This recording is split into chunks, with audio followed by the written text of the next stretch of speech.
Hello, everyone, and welcome back to the Rundown. I will be your host today, Craig DeLuz, coming at you from the West Coast, the left coast, behind the Iron Curtain, otherwise known as the Sierras. And today is Hump Day. Uh-oh. Mike. What day is it, Mike?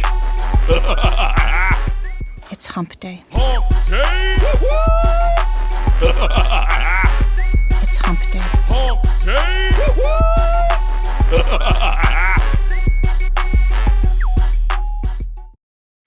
That's right, folks. Today is Hump Day, the day in which we attempt to begin the weekend, sometimes with success, sometimes not. But as I always like to say, the fun is all in the trying. And I can guarantee you so far, well, today, especially it being New Year's Eve, well, let's just say success. And chiming in really, really early, we've got American Crossfire saying good afternoon, or for those of you on the East Coast, good evening, and Happy New Year. Yes, it's going to be a very, very happy New Year. Going to be a great New Year's Eve. I've got the kids coming by, bringing the grandkids by. Gonna sneak over to a friend of mine's also having a little birthday party tonight, so we're gonna have a really good time today. As you can see, I've already kind of started with the libations. I'm actually joining a little bit of Colonel E.H. Taylor. He didn't give this to us for free. I bought it, but I actually do kind of like it, so figured I'd let y'all know. We do tend to enjoy and partake of both cigars. Well, I can't partake of cigars while on the show because my studio is in the house, and I want to live. And if I smoke a cigar in the house, that will cease to be the case. In any case, I can enjoy some fine spirits, whether it be whiskey or bourbon or brandy or tequila. Usually, though, when I look on my wall over here, and I've got a pretty nice wall over here, about 40 different bottles, all of them whiskeys, bourbons. Yeah, pretty much all of them whiskey, bourbons, a couple of scotches. But yeah, pretty much, yeah, that's where I'm at. But anyway, this is how we like to kick off the weekend. And I figured no better time, no better way to do that and kick off the New Year's Eve than that way. As we talked about before, Mike is not with us today. He's not going to be with us all week. By the way, just a reminder, this is our last show for the year, not just for the year, but for the week. So I'm taking tomorrow off, obviously, first of the year, and then the second Friday. Yeah, I'm taking Friday off as well. So we'll be back on Monday. We'll be kicking off the new year. But today we're going to finish strong, right? We're going to finish strong with some really, really, really, really good shoe and good news and stuff like that. But we're going to do as we usually do. We're going to kick it off with a quick shout out to our sponsors. We're going to start with the folks over at Hitman Industries. They make rifle and pistol caliber barrels. They're available for sale at any length. All you have to do is go to hitmanindustries.net. If you're looking to do a brand new build, or maybe you're looking to rebarrel your old rifle. In fact, by the way, if you own an AR and you've purchased it in the last couple of years, chances are you already have one of their barrels, so you know it's good. Start your journey, start your project over at hitmanindustries.net. Then we've got the California Republican Assembly. This is an organization that works to help elect conservatives, not just Republicans, but conservatives at all level of government, from school board all the way up to President of the United States. In fact, Ronald Reagan, back in the day, once referred to CRA as the conscience of the Republican Party. If you want to learn more about them, just go to their website, cragop.org. That's cragop.org. If you want to be a part of California's future today, you got to join CRA. And then we've got the folks who make and produce and sell the best concealed carry tactical holster available on the market. That's Hog Holsters. You can find them at hogholsters.com. That's HAWG holsters.com. What does that mean? Well, it's HAWG. Why do they spell it that way? Because they like helping Americans wear guns. They like it so much, they want to give you a discount. All you have to do is use the discount code The Rundown. All one word, no space, all caps, just like it is right there. And you're going to get your hog holster on a discount. And then finally, as the weather is changing, and I don't know about y'all, but here in California, it's kind of cold, right? And when I say cold, I mean cold. Well, for like 41 degrees. I know for those of you in the Midwest or those of you in the North, I realize that's probably not that cold. But for us, yeah, that's kind of cold. Here in Cali, that is kind of cold. So obviously I need some warm, some cold weather gear, right? I need to get bundled up. And there's no better place for me to start my that process of finding that gear than to go to uscombatgear.com. They have a huge selection. They specialize in group sales, so you can get a phenomenal discount. And and by the way, they have the best customer service available on the market.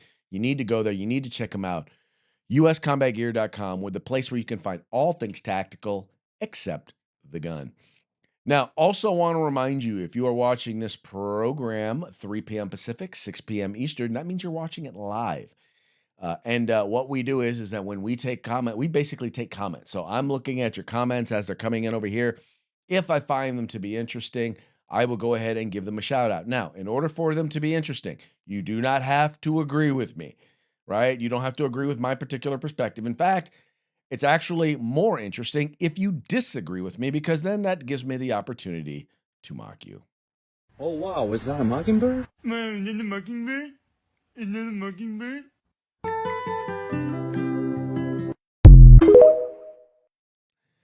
Yeah, that's right. So we take great joy in mocking folks, not because not because we're trying to be mean, but because it's interesting, right? It's fun. In particularly, it's interesting to me. I enjoy it. So, and because I kind of get a chance to determine what I'm going to do and what I'm going to talk about, then I kind of have a little bit of an advantage, and that's okay. That's okay with me. That really is okay. Excuse me. Oh, Crossfire points out that they're in Georgia. It's 70 degree, or the point out in Georgia, it's 70. It was 70 degrees on Christmas and 30 for New Year's. Wow. Okay. That's a little bit of a difference.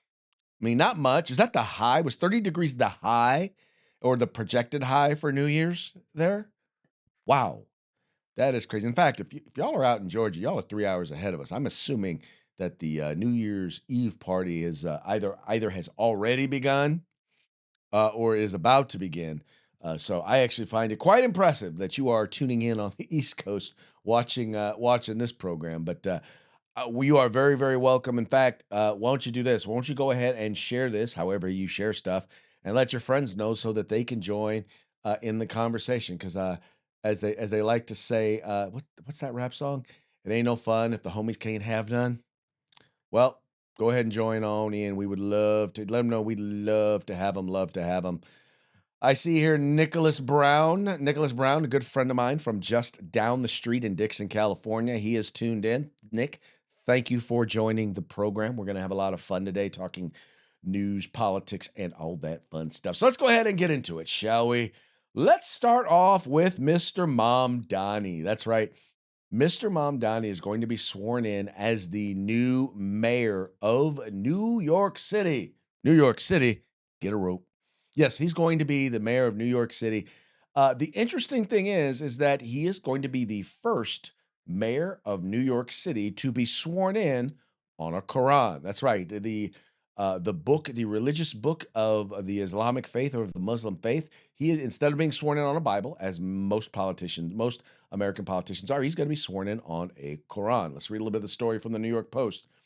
Zohran Mamdani will be the first New York City mayor to be sworn in on a Quran when he takes office at midnight, January 1, officials said. Mamdani, who will be the first Muslim to lead the city, will use at least 3 different sets of Islam's holy book to take the oath of office during his private and public ceremonies. Thursday, his spokesman said. The far left politician is expected to use his grandfather's Quran and one that belonged to Black writer and historian Arturo Schumberg, uh, lent by the New York Public Library during a private midnight ceremony at the abandoned Old City Hall subway station. During his daytime oath of office at City Hall, he will again use his grandfather's religious book and at least one other family Quran, the New York Times reported, and Mamdani representative confirmed. State Attorney General Letitia James will swear in Mamdani at midnight, while Vermont Senator Bernie Sanders will deliver the oath of office to the Democratic Socialist later that day.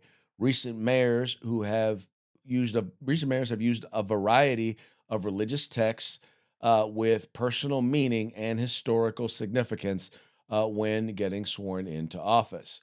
Once again, that's I guess that's Arturo Schoenberg. That's the one of the Bibles that he's going to be using. It says Eric Adams, who will serve one term before he who served one term before he dropped his election bid, sworn in on his family Bible and held a portrait of his late mother in his other hand as the ball dropped at Times Square, New York, in 2022.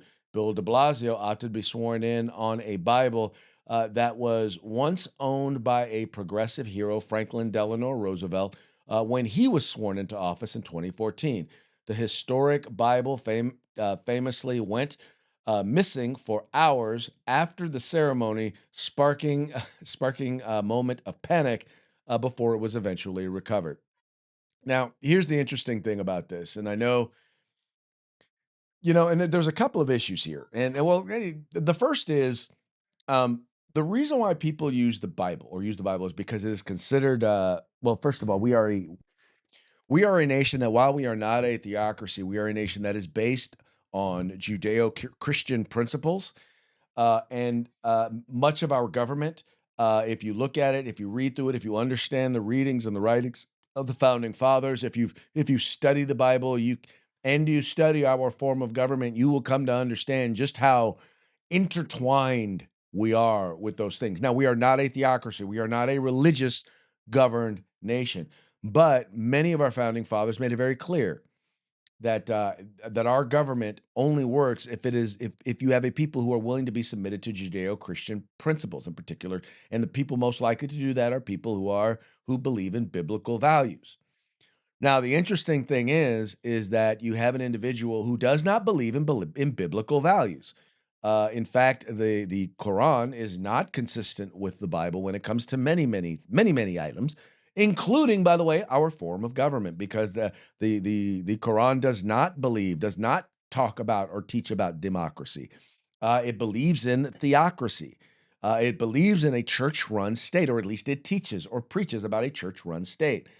So, for him to swear in on that means that he is going to be committed to the principles outlined in that book, which means he is going to be committed to principles that are inconsistent with our particular form of government, and the particular foundings of our nation. So, that's kind of sad, and it's kind of sad. Well, good and sad. Here's the thing. Every once in a while, and George Will kind of pointed this out, every once in a while, you need a very, very public example. You need to let people see what socialism is. Let them see how it works, and let them see it fail. And in this particular case, here in the United States, is there any more of a visible example of how this could possibly fail, or quite frankly, how this will fail, than the governorship or the mayorship of basically the largest city in the entire country, the center, the symbolic center of free market economy, to see it turned into a socialist hellhole.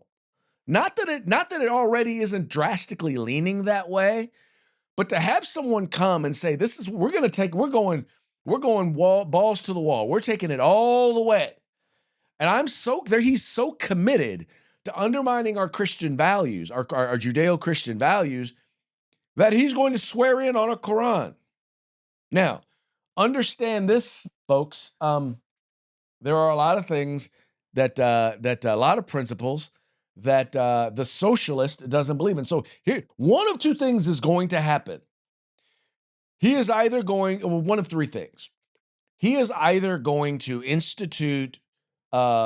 significantly institute Muslim values, which are, by the way, completely and wholly inconsistent with the values of the Democratic Socialist Party. And so he's going to have to explain to folks, why are you approving some of these things that we know that are against our religion?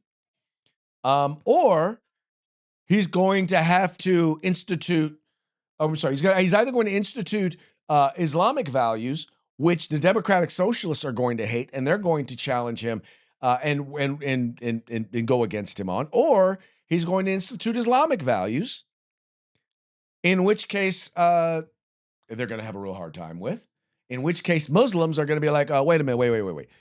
So which are you going to? Basically, you're going to have both sides are going to be like, wait, which one are you going to do? Or he's going to try to split the baby. Now, the interesting thing about that is that once again in Islam, they believe it is okay to lie to others in order to gain victory. Deception is a plus. It is a encouraged if it means the advancement of Islam. And I'll just tell you what in the end what is going to wind up happening. I know some people out there are not going to like this. They're not going to like me saying this. But in the end, what will likely wind up well, I don't say likely. What is possible is one of two things is going to happen. Either it is going to fail miserably and people are going to boot him out of office and realize, yeah, no, okay, the the Islamic socialist experiment did not work at all. Or it's still going to fail and somehow he's going to blame Republicans and Donald Trump. And the question then is going to be, will New York believe him? If they believe him, well, then they'll continue to get worse. If they don't believe him, then he's going to wind up getting removed from office. So, by the way, he is not the first American politician, to be sworn in. You have at the federal level, you had Keith Ellison, who's a Democrat. He's the first Muslim elected to Congress in 2007. He used the Thomas Jefferson historical copy of the Quran for his swearing in. By the way, no, Thomas Jefferson was not a Muslim. Thomas Jefferson had a copy because he understood, as a Bible-believing Christian, he understood that we need to understand the other major faiths of the world, and he studied other religious books in order to understand those faiths. Ilhan Omar, sworn in 2019, she used her grandfather's Quran. The Somali who married her brother and still swears allegiance to Somalia while serving in Congress. Go figure. You got Rashida Tlaib was sworn in 2019. She used her own personal copy of the Quran. Then you had Andre Carson, a Democrat from Indiana, another Muslim in Congress. He has not been reported using the Quran. So, some people said he did not use a Quran. Then at the state and local level, you had some city council member, and then you have Zohran Mamdani. So he's once again going to be the first mayor of New York City to be sworn in on a Quran. And that is, that is just kind of interesting. That's all I will say. It's kind of sad, but, just be honest. It wasn't like de Blasio really believed in the Bible anyway. I mean, there are a lot of politicians, in particular on the left, but there are probably some on the right who have sworn to uphold the Constitution with their hand on the Bible and turned around and ignored the fact that they just took an oath and ignored the Constitution. So, what's the difference between using a Quran and using a Bible if you know you're going to lie anyway? If you know that what you're saying when you take that oath of office for them is a lie. It's an oath, not supposed to be lying, but we know for them it's a lie. All right, here's an example of folks, because you have the mayor of San Francisco actually swore in on a Bible, but that is not going to stop him from losing his darn mind, and that's let's see here. Here we go. Here in San Francisco, basically, the city council approved, and the mayor has now signed into law authorization for them to basically start paying reparations. In fact, San Francisco mayor quietly signs reparations fund that would lead to $5 million payments per person, right? It says here, the mayor of San Francisco signed an ordinance that creates a reparations fund that could one day grant each of the city's eligible Black residents up to $5 million in reparations for alleged historic discrimination and displacement. The ordinance, which was passed by the Board of Supervisors earlier this month, was signed by Democrat Mayor Daniel Lowry 2 days before Christmas. It established the legal framework for the fund but does not allocate funds or guarantee payments. The fund can be financed with private donations, foundations, and other non-city sources. Any taxpayer funded reparation payouts would require separate legislation and an identified funding source and mayoral approval. Laurie, Laurie told Fox News Digital that no taxpayer money would be paid into the potential pot given the city's $1 billion budget deficit. Quote, I was elected to drive San Francisco's recovery, and that's what I'm focused on every day. Laurie said in a statement to Fox News Digital, we are not allocating money to this fund. With a historic $1 billion budget deficit, we are going to spend our money on making the city safer and cleaner. Now, I don't know about you, but if you tell me that someone that you approved a fund, right?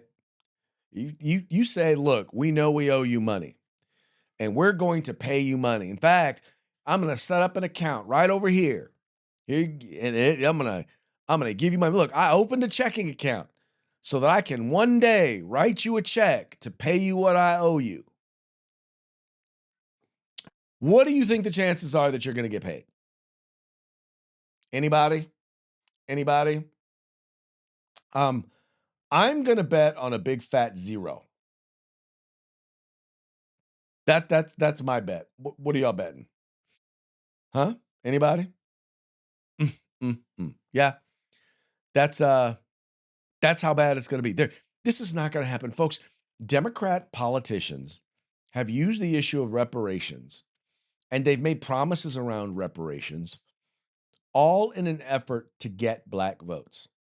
And the problem is that none of them have actually paid off. None of them have actually put up money. Because here's the thing. Number one, let's just be real. The people who owned slaves are no longer alive. Nobody alive today owned slaves. Add to that the fact that nobody alive today was a slave. What about the people who came here from another country post-slavery? I mean, there are a lot of people who are going to wind up footing this bill that had nothing to do with slavery. In fact, the funny part about it is San Francisco never had slaves. The state of California never had slaves. Slavery was never legal in the state of California. That's how whacked out these left-wing politicians are. This is how, not just whacked out, because they didn't put any money into it. This is how stupid they think Democrat voters are. In particular, this is how stupid they think black voters are. That's what they think. They think black voters, they think you are stupid. They think that if they set up a fund, well, that you guys are going to believe that you're going to get paid. So you need to support them. This is, it's symbolism. It's nothing real. It's nothing substantive. Right? And they're not going to do anything to make up for the policies that they put in place that have actually harmed America, harmed black people in America.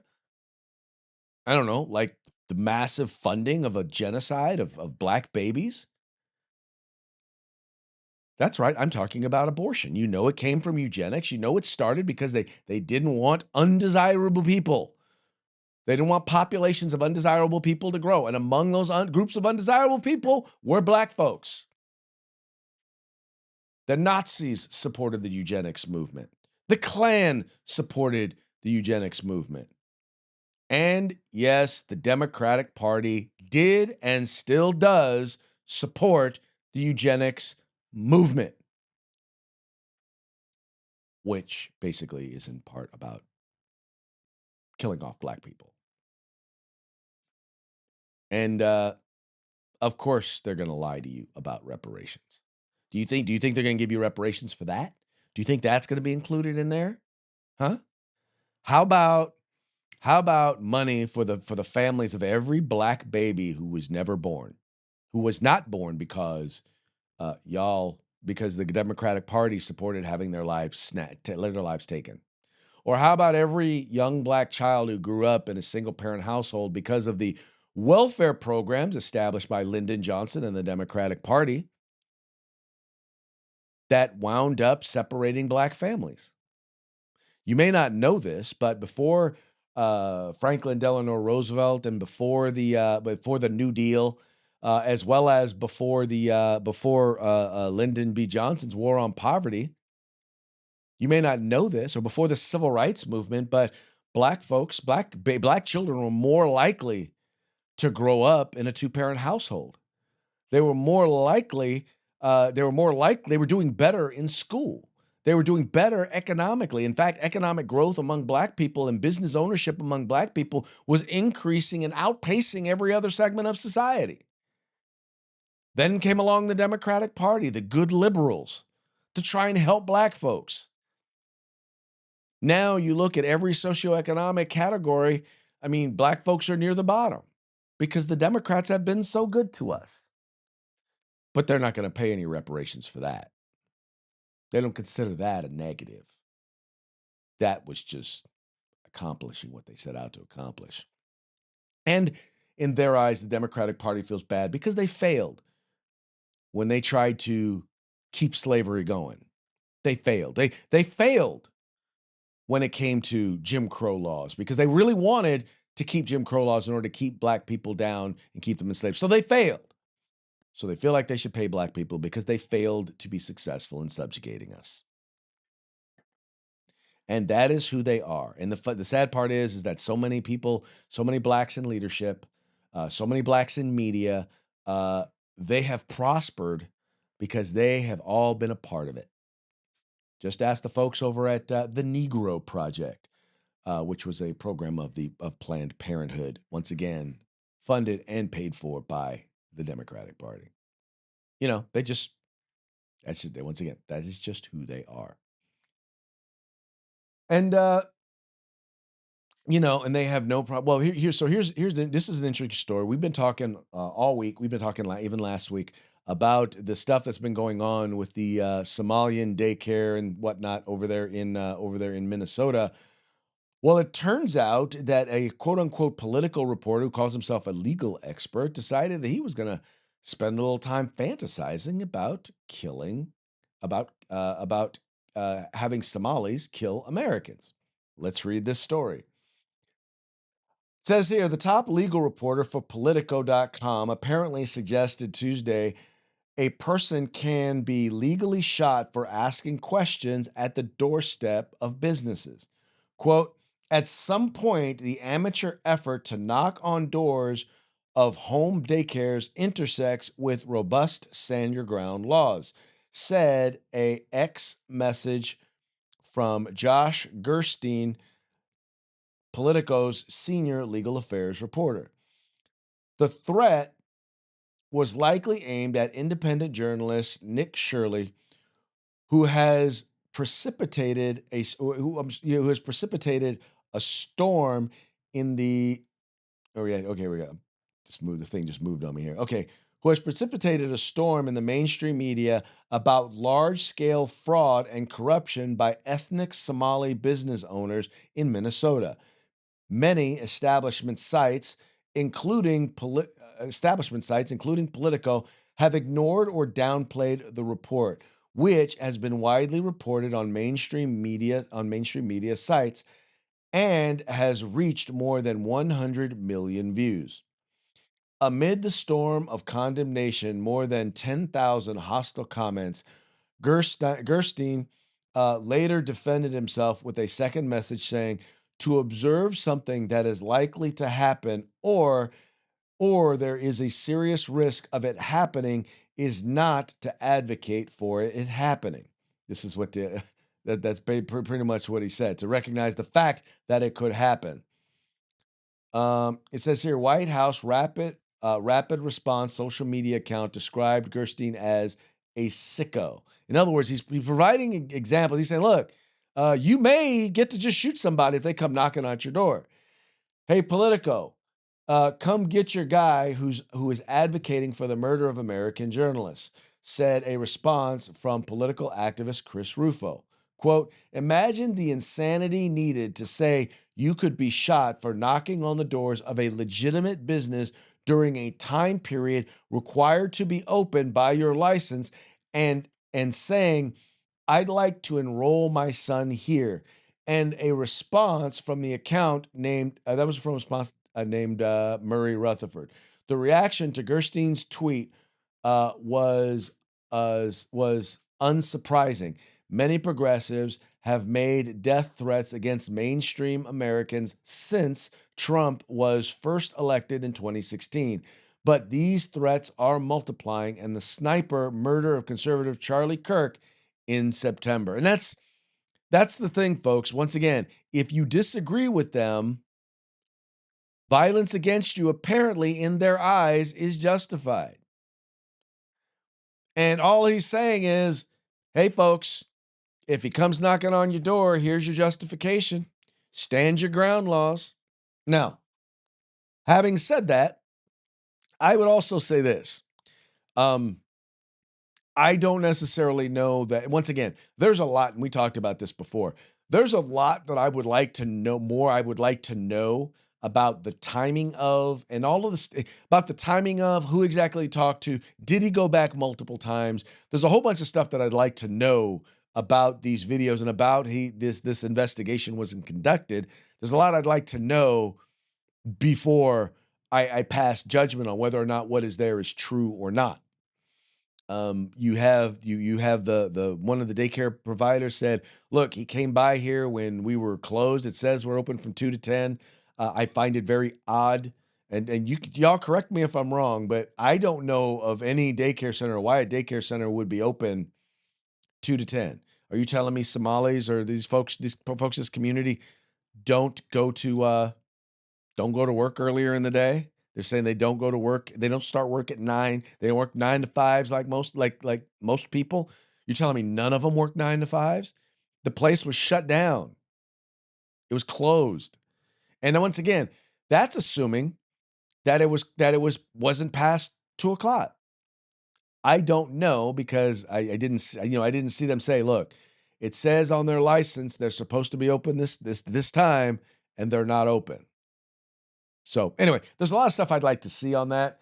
That having been said, I did not see anything threatening.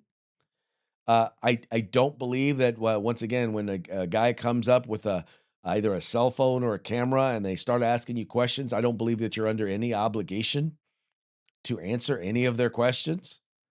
I really don't. I don't know why people would think that they are. And anyway, all that having, and once again, all that is just, all of that does not take away from the fact that this guy basically is saying that because of stand your ground, you can shoot people for no reason. And that's, by the way, that's what they believe stand your ground means. That if someone just comes knocking your door, they don't really pose a threat, that you can shoot them. And the thing that he forgets is, and this one again, this is a legal advisor.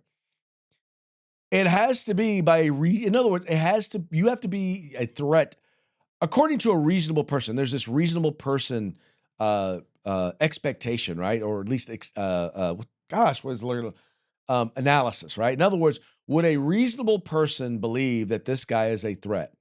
Was he threatening violence? Did he have a weapon?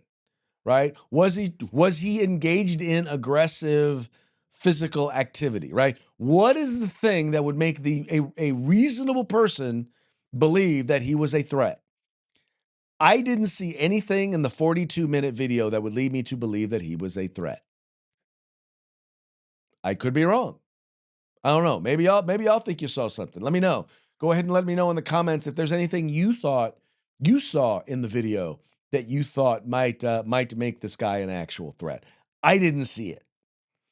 And because that reasonable person standard, by the way, there have been people who did what this guy said when someone came to their residence, and they have been arrested and they have been charged, and in several cases they have been convicted of shooting somebody who was not a threat because no reasonable person believed in one case, I don't know whether they didn't say that the person was, there was no possible way they could have asserted that the person was a threat because they shot through the door.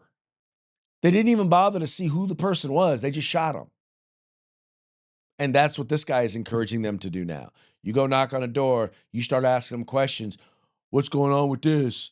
And you deserve to get shot. By the way, being obnoxious is not in and of itself a license to shoot somebody, to shoot them. If someone is being obnoxious, you don't have a license to shoot them. Not saying. I know some of us wish that wasn't the case, but yeah, that's the case. Let's see. Oh, American Crossfire chimed in again. Yeah, they're saying that the 30 is a low. Okay. So here in California, in Northern California, we've had days where it's been 70 degrees in the day, and then it's gotten like into the 30s, usually mid 30s, at night.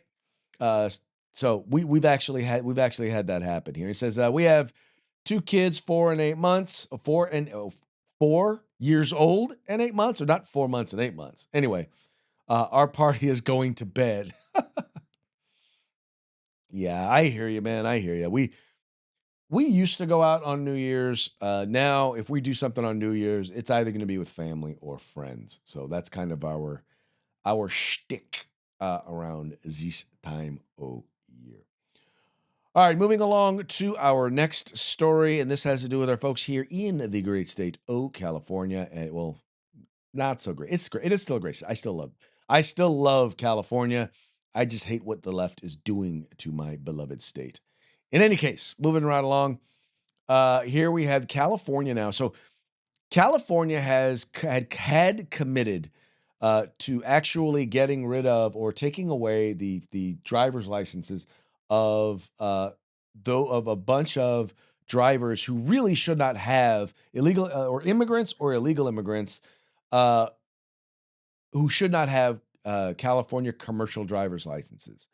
But now it appears that they're going to delay it because, well, they're being sued. So an immigrant group is suing them, and they've now delayed. They now delayed it.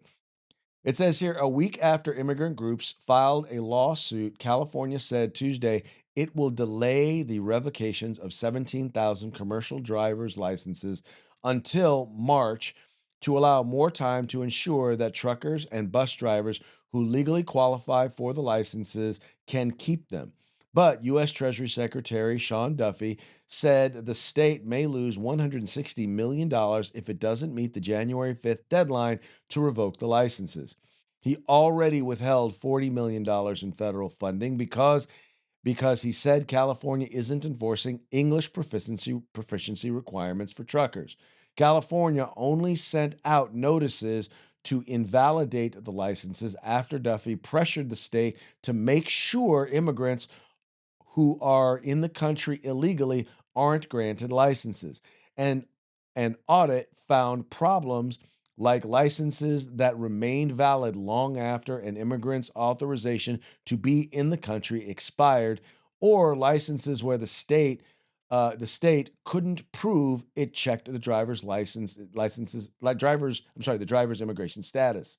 Quote, California does not have an extension to keep breaking the law and putting Americans at risk on the roads, Duffy posted on the social platform X. Transportation Department has been prioritizing the issue ever since a truck driver who was not authorized to be in the U.S. made an illegal U-turn and caused a crash in Florida that killed 3 people in August. California officials said they are working to make sure the Federal Transportation Department is satisfied with the reforms they have put in place. The state planned to resume issuing commercial driver's licenses in mid-December, but the Federal Motor Carrier Safety Administration has blocked that. As well they should. I mean, you've heard, and it's not, by the way, it's not just commercial licenses, but there have been instances across the country and also, once again, specifically with commercial licenses, because once again, if you give someone a driver's license, it authorizes them to drive anywhere in the country. If you give them a commercial license, it allows them to drive commercially anywhere in the country. And when you hand a driver's license to someone who doesn't understand English, they can't read it, they can't write it, they can't speak it, you are putting dangerous people on the road in in killing machines. We're talking in big rigs, on buses. And they don't know the rules of the road, and they have no way of learning the rules of the road because they can't read the books. They can't talk to the people who speak English that can teach them the rules of the road. And yet, this is what happens. Once again, it boggles the mind. And the thing is, in California, once again, they're always like, well, you know, the one. In other words, they would be willing to allow 99 illegal immigrants on the road who can't read or write English, right? Who are unsafe and put everyone else at risk in order to allow one illegal immigrant the ability, to live the American dream, right? In other words, their thing is like, look, hey, my thing, what I say is this, the same thing they say about trying to ban guns. It's like, look, if it saves just one life, I mean, I want you to think about this. If these folks were not in the country illegally, the people who crashed into that vehicle, they're in Florida, they'd still be alive. The other instances where we've seen pileups caused by people who don't read or write English, can't read or write English, driving with California driver's licenses or with commercial driver's licenses from left-wing states, in particular from California. Those are deaths that, quite frankly, should be on the state of California. State of California should be able to be sued because these folks should have never gotten their license. They should have never been in a position where they could drive these vehicles. And the left doesn't care because to them, the deaths of innocent people are worth it. For them, it's worth it to allow, people from other countries to come here and live the dream. No, it's not worth it. It's not worth it at all. And it's time for the American people to stand up and, it's time for the American people to stand up and tell them, look, no, it's definitely not worth it. Okay, folks, we've now reached our parting shots. Parting shots are brought to you by Hog Holsters. Go to hogholsters.com. Use the discount code The Rundown, all caps, no spaces. Get your Hog Holster on discount today. Our parting shots today are going to be brought to you by the folks over at Babylon Bee, fake news that you can trust. And this is a phenomenal list because I think it's, considering what we've been talking about with all the stuff going on there in Minnesota, it says here, is this Minnesota daycare actually a fake Somali front? Know the signs. Let's see here. It says, number one, there are no children at the daycare. A subtle clue. Something fishy may be going on. The daycare is just a creepy old van and someone spray painted daycare on. Yeah, there you go. The daycare's address keeps changing depending on where the van is parked. This might not be totally above board. When you call the daycare number, someone answers, Al-Shabaab headquarters. How can I direct your call? That would be concerning. The daycare ad says, your kids will leer so much here. Ooh, wow. Okay. There must not be any spell check in Somalia. The daycare owner just pulled up in a Lambo. Ooh, not your typical daycare owner ride. The daycare owner just got out of his Lambo carrying an RPG. Now, this is getting suspicious. That's what happens when your daycare money goes to terrorists. Yes, some of the money that has been stolen in some of these scams, went to terrorists. Anyway, and then finally, the daycare owner just got a big bag of money from Tim Walz in the parking lot, and now you're physically watching him use the money to buy more RPGs. Yep, I do believe that is a Somali front. Anyway, folks, that's going to be it for today's program. We very much appreciate you guys tuning in. Oh, wait, before we go, got to give once again one more quick shout out to our sponsors, Hitman Industries. Buy your rifle and pistol caliber barrels at hitmanindustries.net. You got the California Republican Assembly, the conscience of the Republican Party. You can find more and learn more at cragop.org. We've got the best in concealed carry tactical holsters available on the market at hogholsters.com. And then finally, the place where you can find all things tactical except the gun, that would be uscombatgear.com. All right, folks, that's going to be it for today. That's going to be it for this week. That's going to be it for this year. Wow, another year. When we come back on Monday, we will be starting season 6 of the Rundown. That's right, season 6. I want to just say thank you to each and every one of you who've tuned in over the years. We appreciate you supporting us. We hope that you will continue to support us. We hope that you will continue to like, share, and subscribe, and encourage your friends to do the same.